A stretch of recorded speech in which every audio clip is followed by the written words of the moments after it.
Welcome, everyone.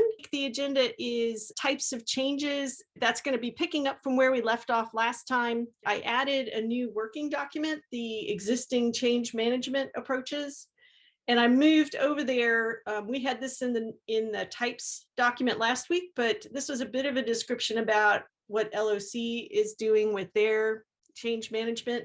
And so this page, I'm looking to everyone in the group to maybe do a little exploring and seeing if you can find places that are already doing things with change management, either creating change management documents or processing change management documents. If we can do a little sleuthing and figure some of this out just to see what's already out there, that might influence some of the choices that we make. I just wanted people to be aware that this document exists. And as with everything, all these working documents are under the working documents tab of the wiki. And while we're talking about the wiki, just real quick, I know there were a couple of folks who did not have access to the wiki.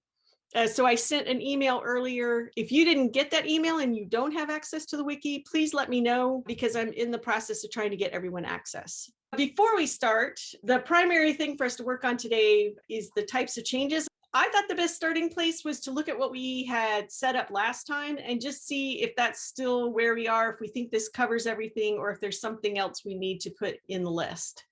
So the things we had last time is a completely new record, a completely removed record that's deleted, deprecated, so the record's still in the authority, but it's marked as deleted, changed, so anything in a record has changed. And then we sort of did a subtype of that, of a label change. Because people tend to cache labels, we sort of identified that as maybe we need to call this out as a particular kind of change.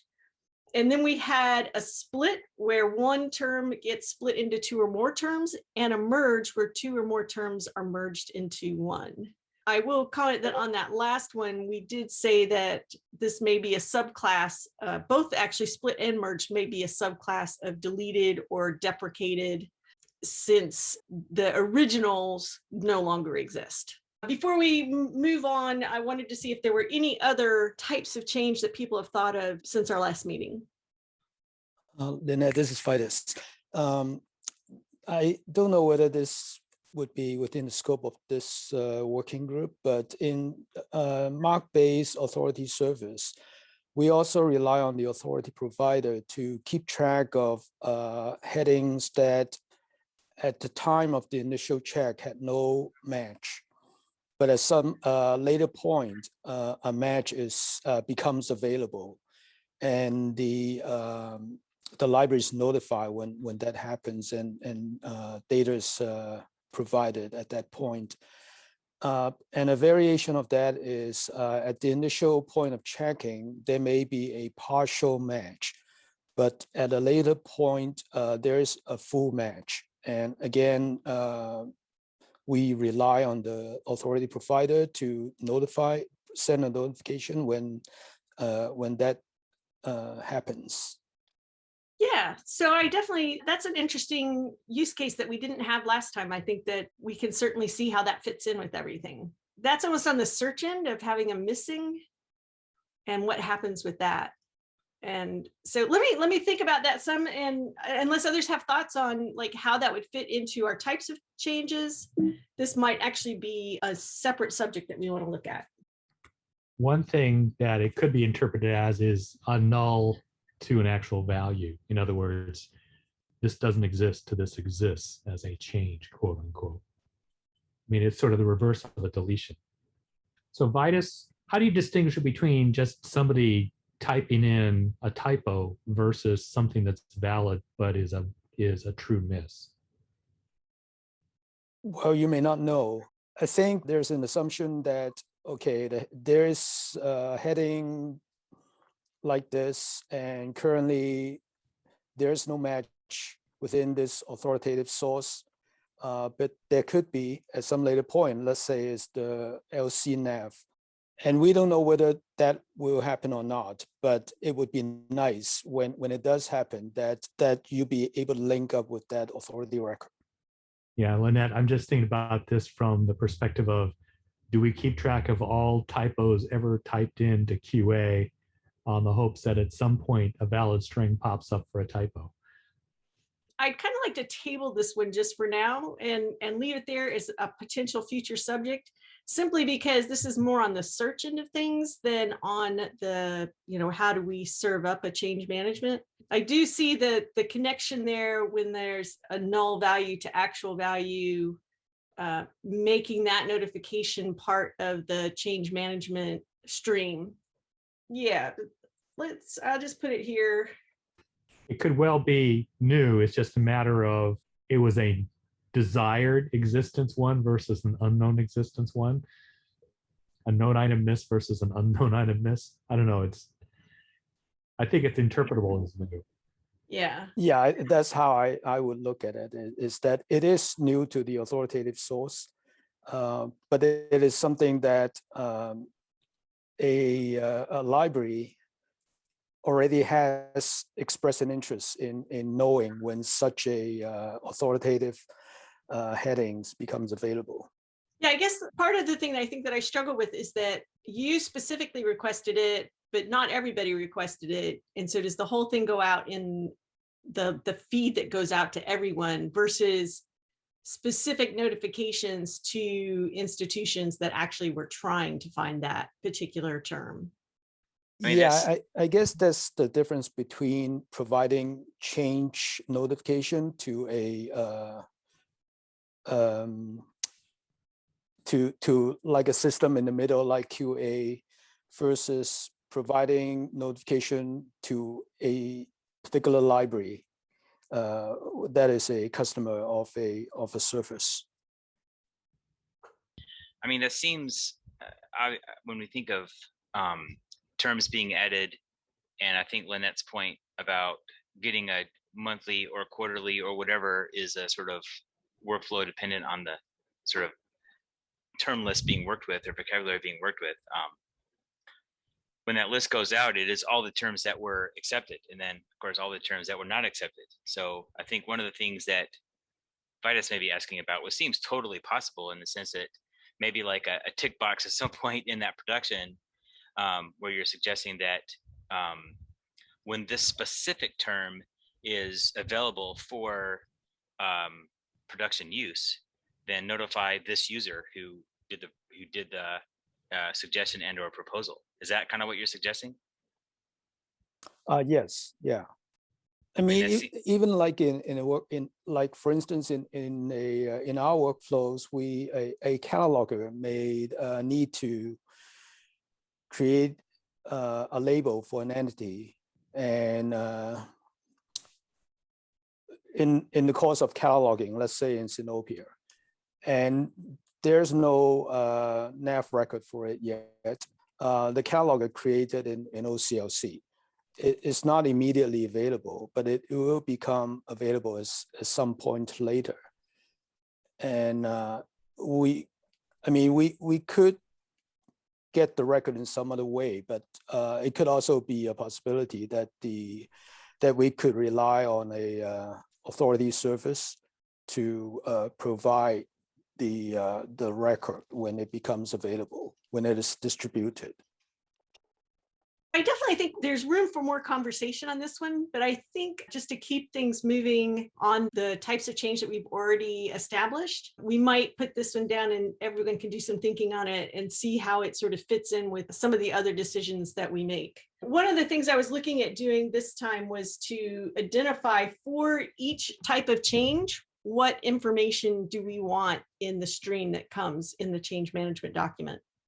So like how much information do we want for a new entity? I think I'm not understanding the question. Part of what the change management will do is it produces a stream and it will have information that says for each change, what type of change it is. This is a new entity. And if it's a new entity, what information comes? Does the whole entity come? So Yeah, I guess that's my problem, because I guess my default would be yes, we want whatever is there. right. And I think that personally, I think that is the case, because I think that if it's new and you're updating a cache, then you would need all the information to be able to update the cache. The other way to look at it would be it's new, I provide you the URI of the new item, and then you go out and grab the new item from the original source, and then use that to cache. So there's sort of like two ways to look at this, and I'd be interested in what people think of those two potential ways. Yeah, I was wondering about this when so I thought it was nice the distinction you made between the types of new, so the label versus some other information, and wondering like if the payload for a label change might only be a URI in the new label, or yeah, but then I started thinking like, at least here at Cornell, we are trying to use more of the graph or more of the authority record in our discovery. So are we talking preferred labels, variant labels? And then also like in Mark speak, the 3xx's, we're trying to use more of that to create knowledge cards for persons. So like, then now that suggests that maybe the whole record comes back. And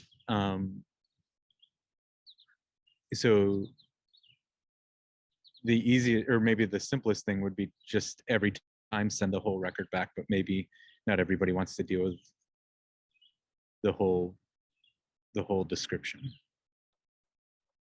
So as you were talking, Stephen, it occurred to me that at least on the label change, if you included the predicate, then you would know which label it was that changed. So it's the URI, the new label, and assuming it's linked data, it would be the predicate. If it's not linked data, we would have to determine what would be the indicator there that tells you what kind of label it is. I tend to operate in the linked data world, and so everything that I do is sort of colored by that. What do folks think about the label change? Is that the kind of information that you would need? Is there something else that should be included? Well, if we're assuming linked data, then we're really talking about triples. And now we get into this whole notion of what comprises the graph, and are other subject URIs relying upon some of those triples. In other words, is this graph completely disconnected from all other graphs in the authority? Because if we're talking about change, what's the difference between asserting a new variant label as opposed to modifying an existing variant label? Do we delete a previous variant triple to replace it with something new if it's a new label, or is it a additionally asserted variant? If you've got a whole record, quote unquote, you just basically replace the entire record. But if we're talking about graphs, then the question is, are we asserting, you know, an assumption that all known information about this thing is being replaced by this new graph of stuff? This quickly gets entangled with doing Sinopia editing, unfortunately, because the same thing's true for a worker and instance. Yeah, in fact, we had a very similar conversation last week or so on Slack about having a value that had a URI and a lookup and having a literal there, and how the RDFS label was going to be denoted between literal and one that was not a literal that had a URI. So there comes to be there's a context there. And so I think the question would be, in a sense, because there's also the question of whether or not you're dealing with a cache or a direct query, if you're going to talk about sort of QA, I think. And is that you're talking? Are you think about it in this context or unrelated to QA? I think whoever is managing the triple space faces this problem with whatever the modification is. Okay, got it. Okay. It's just that with what we're doing with QA and caching, we end up having to live with this. Mm-hmm. You own the total triple space as the original author of the authority pool. You know you can get rid of stuff and assert new stuff because you're controlling the entire content.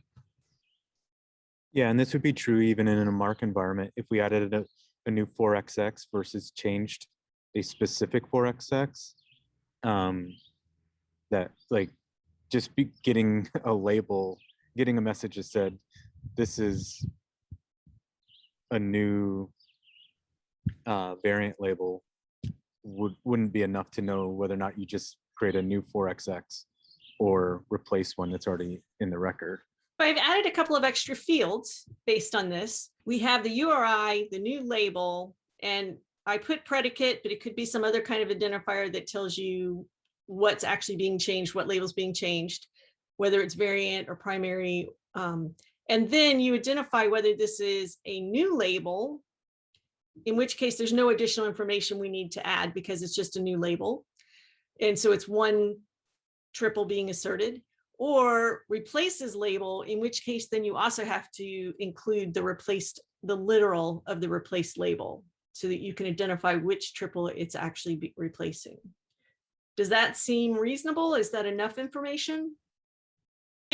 Maybe this is a moot question, but or maybe it doesn't matter, but I mean, if you have a new label and it's quote unquote replacing another label, is it really, or is it just there's a new label and the old one's canceled? In which case, is it sort of a one-to-one relationship in that case?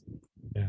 And like I said, I don't know if that I am the first person to admit that I am in baby steps as far as triples and linked data goes. So I don't know, and I don't know if that is a semantic difference or not.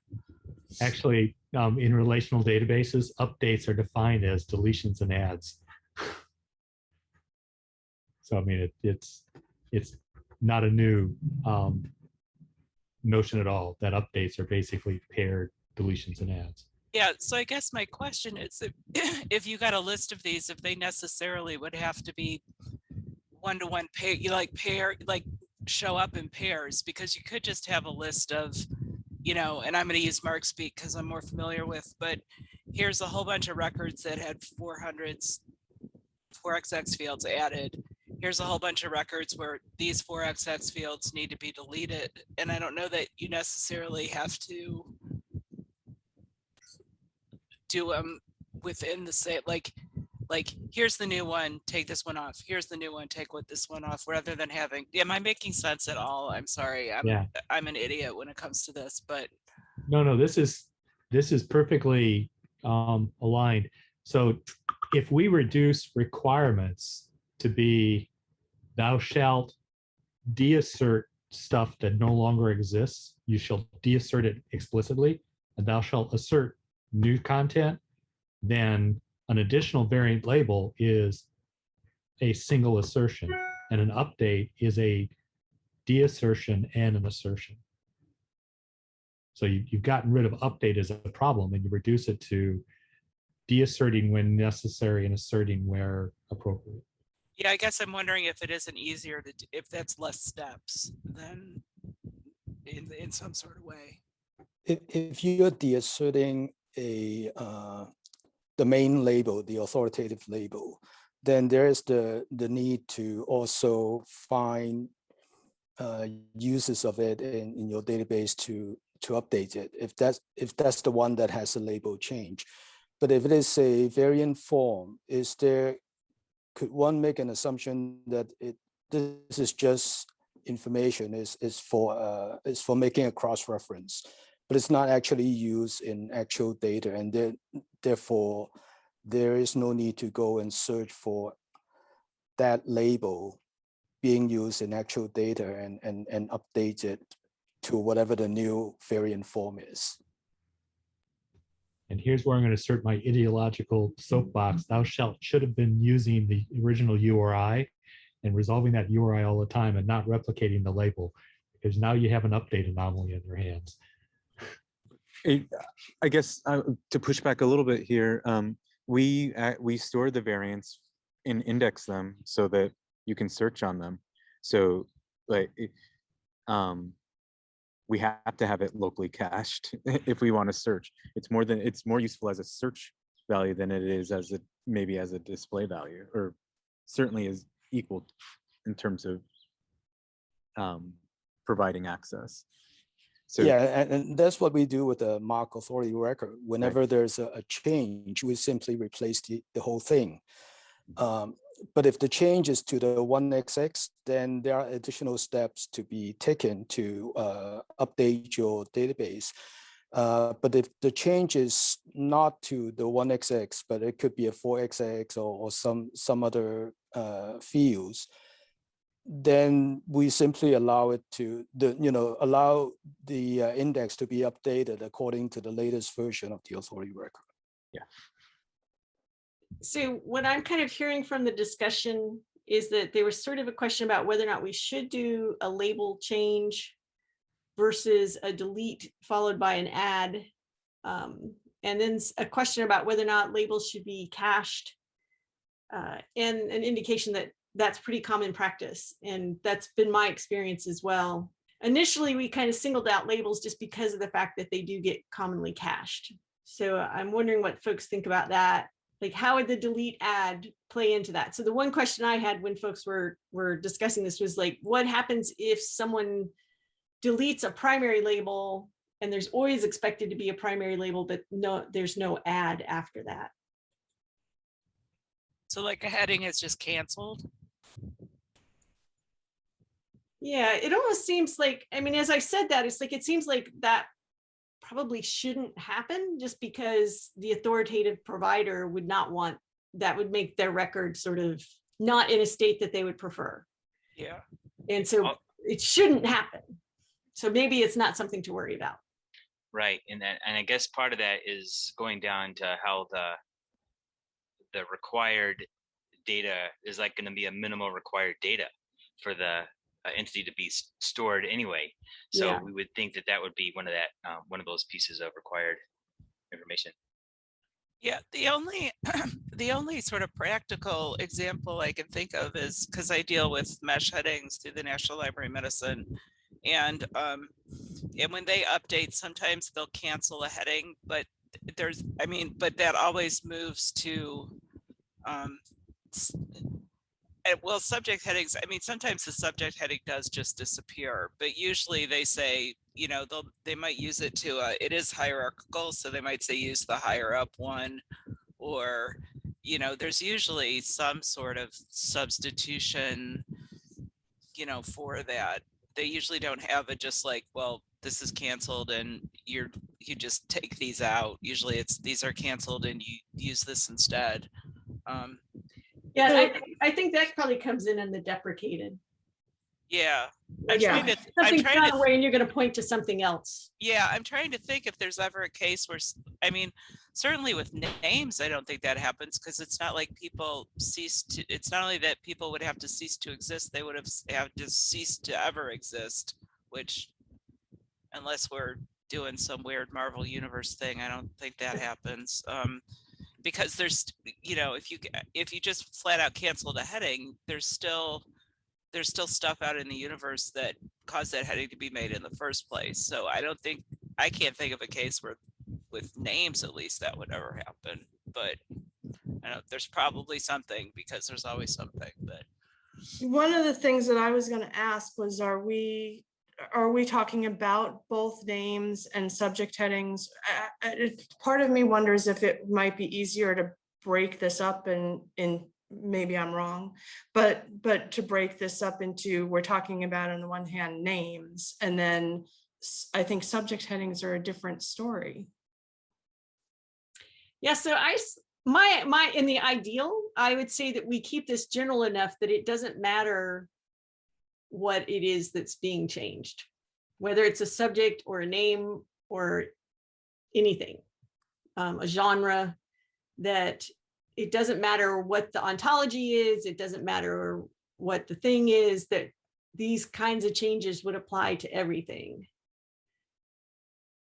yeah, I'm a big fan of that, because right now, and of course, I mean, I don't know what the future, I assume there's going to be some kind of, vendor who steps in to, whether it's Backstage or somebody, but we have a combination of sort of vendor supplied or vendor sort of mediated records, and then we go in and do sort of some spot checking and cleanup and stuff, and those are all pretty much treated the same way. So there's not a big difference between we don't have much difference between how, subject headings get modified and how name headings get added or deleted or modified. It's pretty much all the same thing. I mean, obviously we can't, whatever Library of Congress decides to do as far as their changes is beyond us, but how we handle those changes is pretty much the same. And I wouldn't want two separate systems if at all possible. Lynette, if we're trying to make this universal to all sources and ontologies, I guess I'll throw in the sort of outliers here that I can think of where ISNI has, I believe, a primary label, but the primary label is actually the ISNI number and not the name, which we have dealt with before, but I'm just going to throw that out there as a wrench to throw into the works. And then the other thing I'm thinking is that in Wikidata, I'm not sure if it's possible to create an entity that has no label, but Wikidata has different primary labels per language, and it's very possible to have no primary language in a given, no primary label in a given language. And so you would maybe have one label in one language, like say in English, but nothing in Italian or vice versa. So that might, that might not mean that there's no primary label, but it would sort of assume a sort of like language fallback chain to find the primary label. I think that's a good point, actually. And that's actually something that goes back in some ways to the other comment of variants, and how they're the label that we refer to as the preferred label may be just what we also call the heading. But, and sort of, I think part of the dream of this linked data world was that those variant headings could actually be chosen as the preferred labels. And that would partly be key to codes related to language, other factors, but that could, right? So I think that that's, but no system's going to have every piece of data, but just one of those things anyway. Yeah, no, I think that's a good point, because I do think that in some sources the primary label is really important and is meant to be unique and is meant to be, it is preferred for like really deliberate reasons, and then in other systems it's deliberately not something that is considered authoritative in itself. The entity is authoritative maybe, but not the preferred label. The preferred label might just be a matter of convenience, or it may be that that different like libraries or systems choose to use a particular variant label. Like for example, in the current situation where a lot of libraries don't want to use undocumented or don't want to use illegal aliens in their catalogs, which I think is a general like trend. I mean, I don't know that that has any bearing on this particular thing, because I think everyone's doing some kludgy things with their systems to get around it. But I guess it's a desire that I see as not going away anytime soon. So I'm wondering, with all of that discussion, if any of that has implications for what you would need to pass for label changed. So in the case where variants represent different languages, if we're passing in a predicate and the label would have like hopefully be a language tag literal, would that meet those requirements? Is there something we would need to change about how we pass that information to meet these various sort of nuances? Well, the question would be whether or not the language tag would need to be literal. That there are a lot of languages in the world and dialects, more than 3,000, I think still, if I'm not mistaken. That number has been gradually decreasing over the years, but, or continually decreasing rather over the years. So I'm not sure if that's the kind of thing you want to take consideration, like 3,000 plus language codes, or if you really do want it to be a literal, which would just be, not itself a data set stored. So what do you think about that variation? So was your proposal that you wouldn't include the language literal, the language tagging on the literal? I guess I'm just wondering if, oh, I see. So you're saying the literal of the heading or the literal of the language that we're using? Which one are you referring to right now? So I'm doing an example here. Okay, got it. Yeah. So that would be what the label value would be. I mean, I think the thing to recognize is that some authorities don't do anything with languages. So it would just be milk, no matter what. Right. Or they do it at different. Oh, sorry. For others, And I was just going to say for others that they do have tagging on them. Or they might get really complicated with like SCOS XL or whatever, and like have a URI for the label, and then a predicate off from that talking about language, and it like where they reify the label and start. Yeah, I do worry about this, just because it's because of all the exceptions. Like, yeah, that's a good point, actually. I mean, that's why I wanted to make sure I was understanding where you were coming from, is because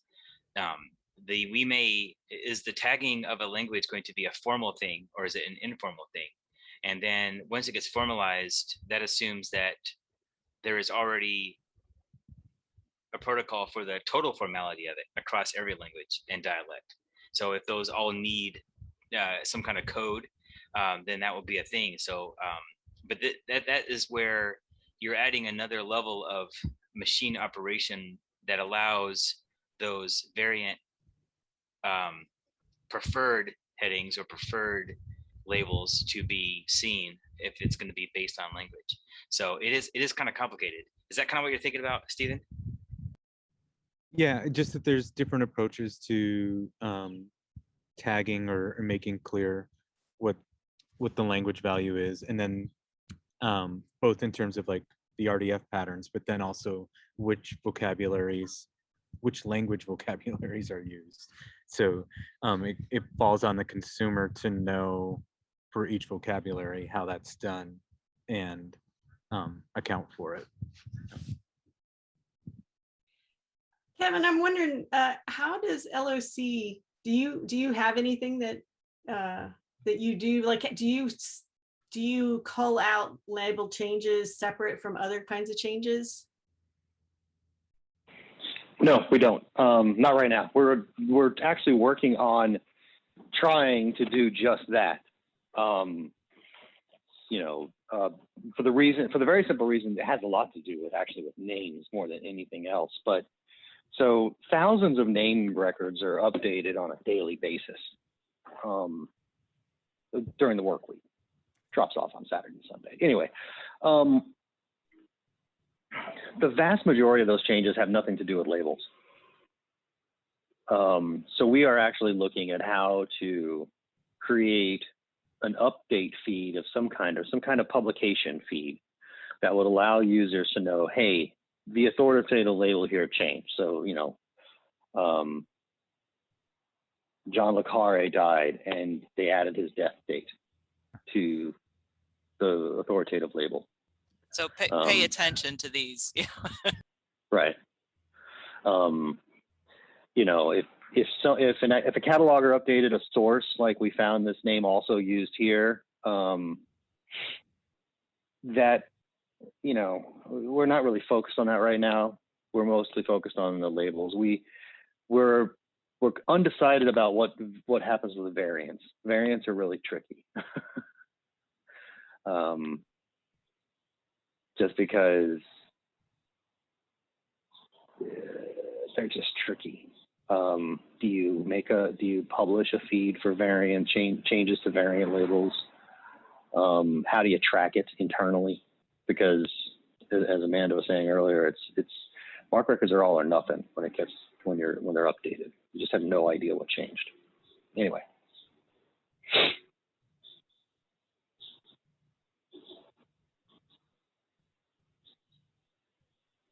When we were talking about this earlier, I was half tempted to try to make a distinction between metadata or like workflow. Like, I think, Kevin, you're just suggesting that maybe people don't care as much about 670s or like information about the record, as opposed to what's, I guess 670 is sort of in between, depending on whether or not. Well, I don't want to say that people don't care. I mean, Stephen, if you are a huge 670 supporter, I mean, no offense here. No, but all jesting aside, it has a lot to do with just trying to identify parts of the resource or the record that people might want to individually be interested in. If I say we're not focused on 670s or 672s right now, it has a lot to do with the fact that we know beyond any doubt that the change the authoritative label is probably the most important thing. And if we can figure out how to track that, tracking the addition and subtractions of source fields becomes much easier. Hey, Kevin, I have a question. I'm sorry, please go ahead. Oh, no, it's okay, Jesse, either way. I'm sorry. Are we cool? Yeah, go ahead. All right, sorry about that. Kevin, I have a question for you. I know you're working on this new updated sort of feed tool that's sort of in the background. The activity stream, I think is what you were referring to it as before. And my question has to do with if that is the kind of thing, so when data is changed, I feel like there's two ways of thinking about this and see if this fits into your thinking. There's sort of like the acknowledgement that this entity changed and here's how it changed, or there's more of a grander or a flatter way of thinking about it in the sense of simply a diff, acknowledging that in this large file, these are where the changes was made. Like in the get way, like red, green, red, green, red, green, or something. Like, is that kind of like a functional thing? Like, is one of those easier to deal with for the more technically interested in the sort of subtle changes? Is that like less data to store long term? You know what I'm saying? In terms of just like formatting and stuff. I'm just curious about what do you think about that idea? I think either approach comes with their own unique challenges. So tracking, individual changes requires a certain type of scaffolding, while tracking, a diff has an equally challenging and potentially different scaffolding. And that has a lot to do with the fact that mark fields are technically unordered, with the possible exception of the leader, hence its name. And RDF is inherently unordered.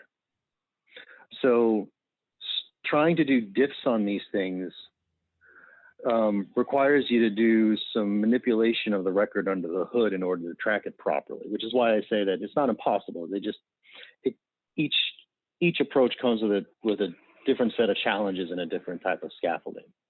And if you're only doing a diff, you're either doing a diff of the entire resource or record, or you then have to start parsing out the individual fields or properties and doing a diff on those, which gets you dangerously close back to the just right, bespoke things that look at source fields and distinct from variants. Does that answer? Yeah, no, that's exactly it. So what you're saying then is whatever decisions are made, if scaffolding is the word you like, I actually like that term. If scaffolding requires some presuppositional elements or preconditions of definitions for how the entity is actually being defined and limited, then that would be how you sort of define where the diff was happening in the graph. Depending on no matter how it was going to be shown at where the changes were made, like in what kind of like thinking process, as in the whole entity or in more of a diff sort of model. So I hear what you're saying, because there would have to be some decisions made outside of the data, significant decisions made outside of the data to sort of like separate those things for like ease of user understanding of those changes. The other thing about diffs is they have to be applied in order. Right. That's exactly. Thank you. Exactly right. Exactly right. Thank you very much. Yeah, I was just going to say that right now when we get, and this, I'm sure this works just because of the way that, Mark is tagged at the moment, but like when we get reports from Backstage, we get reports where they have like the old record on the left and the new record on the right, and the changes are highlighted. And so it's really easy to see at a glance, like what has changed, and they separate out those into separate files. So like we get a file that's like, okay, these are changes to like, the preferred, the preferred title or the preferred name or whatever, which are like the ones we know we have to look at and we have to like do some work on, and because the headings never flip right and stuff like that.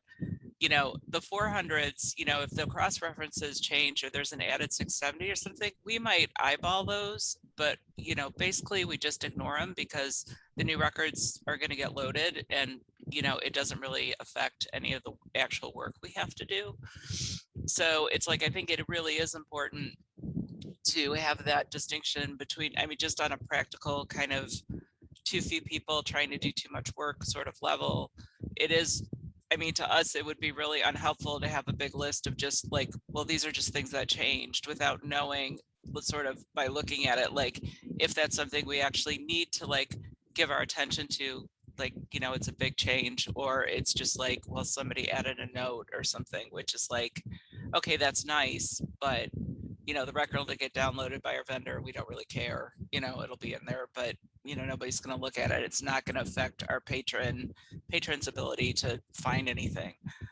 So it's like, I think one big list that doesn't sort of make those distinctions isn't going to be terribly helpful or time efficient for a lot of people.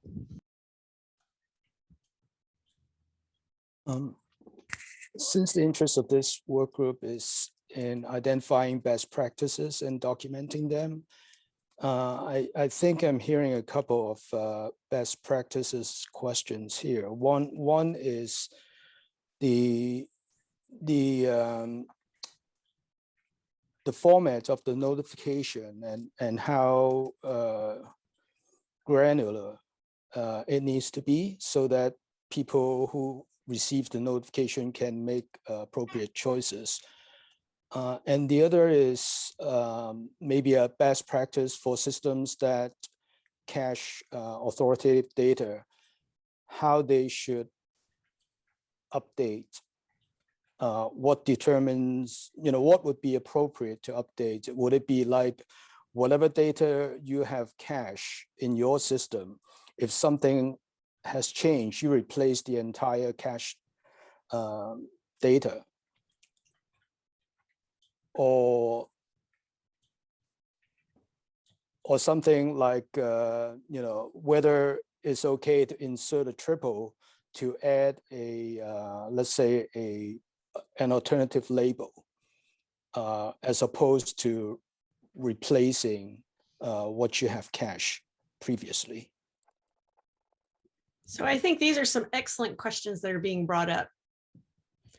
And one of the things that always surprises me when I start to go down a path on something, I would have thought that changing labels would be an easy thing to discuss, and we ended up spending almost the whole time on it. We have less than 10 minutes left in today's discussion. I'm wondering where to go with it next. I don't want to jump into another type just because given how much time it took us to talk about this type, I don't think that jumping into another type would be a good use of our time. I like the summary that you gave, the best practice questions in terms of like how granular the information needs to be. What I was hearing was like there might be multiple communities processing this information, and that what their priority is could be different. Like in the distinguishing the impact of the changes, that sounded like, I'm a human who is looking at this data and I want the most important things to jump out at me. And then you have, I'm a computer system that's caching it and I want everything so I can just replace the whole record. And I'm wondering if the approach would be something along the lines of having two systems of the same feed, but two systems that process that information differently. That one is updating the cache and one is taking that feed and has some intelligence with a UI that allows the users to see it differently. That's interesting. I think you're saying that a system may not even want notification. They just want the change data so that they can update their cache. But the library may want notification because they want to zero in on what is important to them. Right.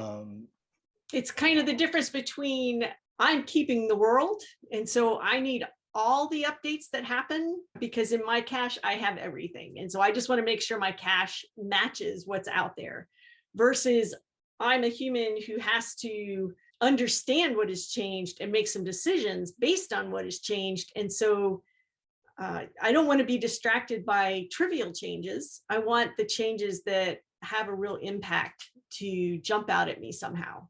And so the amount of information that's needed in those two use cases seems a little different.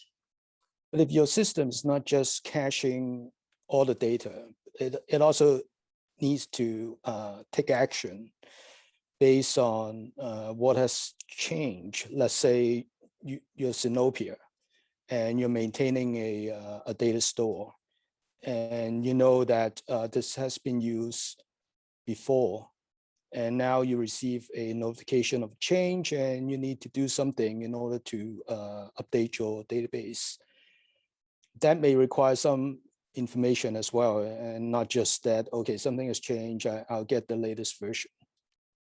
Right, so I like what you mean, or what you say about having to take action. I think that if that can really help how we consider types of change, I think that would be useful. That'd be like a nice baseline, trying to keep it as simple as possible so that it's actually implemented, but give us enough information to support known workflows. I wrote in the chat about partial splits and partial merges. I don't know that those would be, I think there would be a case where like a non-partial merge would be like a simple action that a machine could do, where we're confident that it's a full merge between two previously separate entities versus a partial merge where one of the labels would still remain intact, but we'd need to maybe sever relationships between a bibliographic description for some of those bibs and use the new term instead. So like I would want the changes to support some of those types of workflows, so action-based workflows, where we would create queues for a machine or a human to then perform some action, as you said.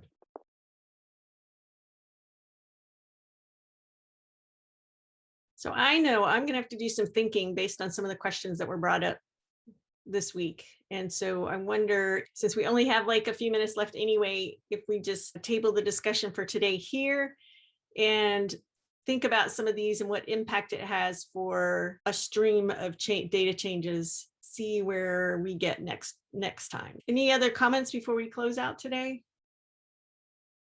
I want to thank everybody for coming. It was a great conversation, and I think we definitely pulled out some of the complexities of this. That's what we need to do to be able to anticipate where we're going. So thanks everyone for a great conversation. Thank you. Right.